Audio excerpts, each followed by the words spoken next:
Dan sit ek hier, oorval deur emosie, vra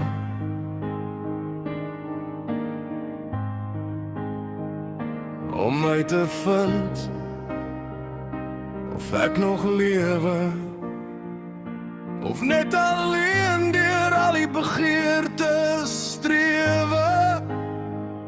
Dan staan ek daar, sien myself uit 'n ander oogpunt en bewe. Is ek net onrealisties, of is dit waarvoor ek lewe? Dit seker maar minder as wat mens verwag, seker dit wat 'n mens stil maak, of wat 'n mens moet verwag.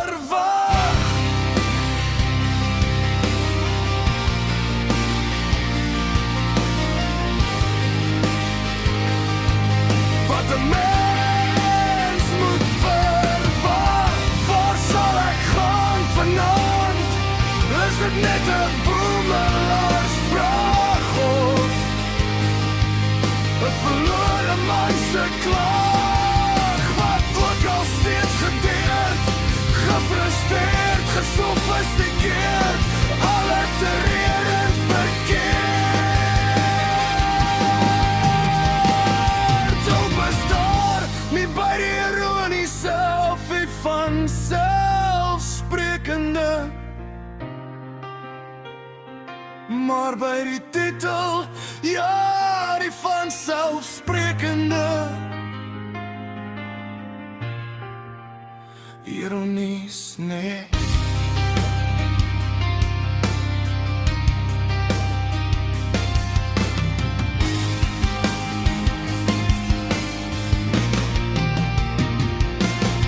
Dit seker maar minder as wat mens verwag, seker dit wat 'n mens stil maak, of wat 'n mens